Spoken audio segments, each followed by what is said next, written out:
சிவா வந்து செமையா டென்ஷன் ஆயிடுறாரு. எவ்வளோ தைரியம் வந்து அந்த மாரி வேலைய செய்வீங்க? ச்சீ! நீங்கலாம் ஒரு மனுஷங்களா? இந்த மாரி வந்து என் பெரியம்மாக்கு துரோகம் பண்ணியிருக்கீங்க அப்படின்னு சொல்லிட்டு அவங்க அம்மாவையும், அவங்க மாமாவையும் கேட்குறாரு. அதுக்கு வந்து உனக்காக தான்டா இதெல்லாம் பண்ணேன். ஏன்டா இவ்ளோ பேசுற? அப்படின்னு சொல்லிட்டு சிவாவோட அம்மா வந்து சொல்றாங்க. அத கேட்டுட்டு எனக்காக பண்ணேன்னு தயவு செய்து சொல்லிடாத. எனக்காக பண்ண இந்த மாரி ஒரு கேவலமான விஷயத்த நீ பண்ணியிருக்கவே மாட்ட. பசங்களுக்கு எல்லாருமே வந்து புண்ணியத்த தான் சேர்த்து வச்சிருப்பாங்க. ஆனா நீ பாவத்த சேர்த்து வைக்கிற. உனக்கு கேவலமா இல்ல இப்படிலாம் பண்றதுக்கு. இதில எனக்காக பண்ணேன்னு வேணா சொல்றியா? எனக்காக என் பெரியம்மா தான் எல்லாம் பண்ணியிருக்காங்க.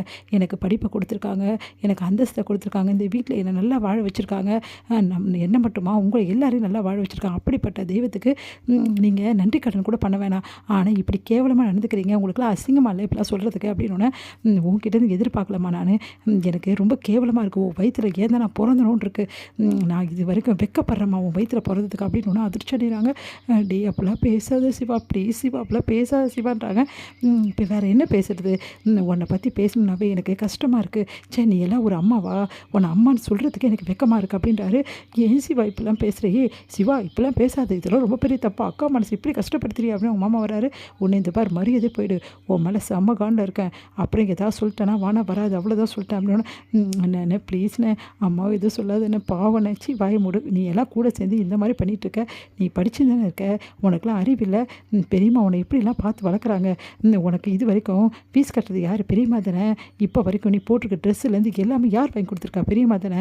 அவங்களுக்கு துரோகம் பண்ணக்கூடாதுன்னு சொல்லிட்டு அம்மா கிட்டேயும் சொல்ல மாட்டியா நீ? ச்சே! நீ எல்லாம் ஒரு பொண்ணா?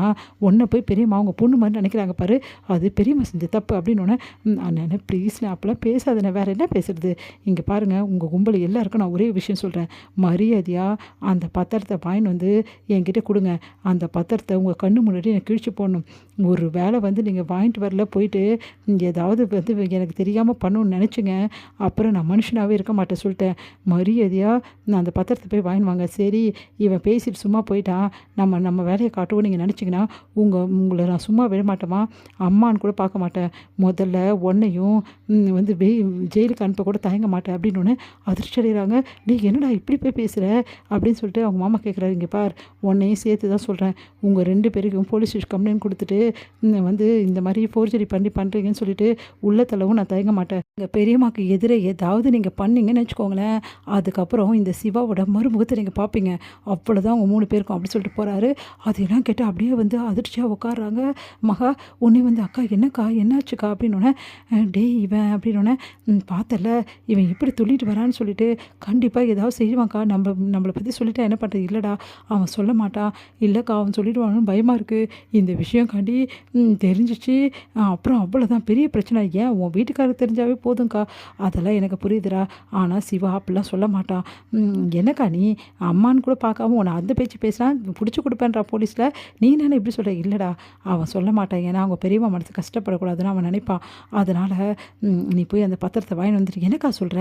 அப்போ சொத்தெல்லாம் பின்னாடி பார்த்துப்போண்டா. முதல்ல இவனை அடக்கிறதுக்கு வேறு வழி கிடையாது.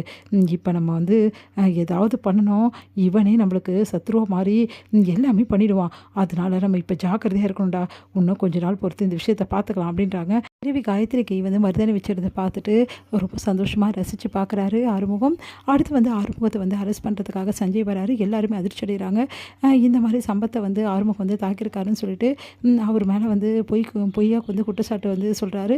அது கேட்டு எல்லாம் ஆச்சரியப்படுறாங்க. உடனே வந்து இல்லை நான் பண்ணலைன்னு சொல்லிட்டு எவ்வளோ ஆறுமுகம் சொல்கிறாரு. கேட்காம வந்து அவர் அரெஸ்ட் பண்ணிட்டு போகிறாரு. எல்லாம் அதிர்ச்சி அடைகிறாங்க.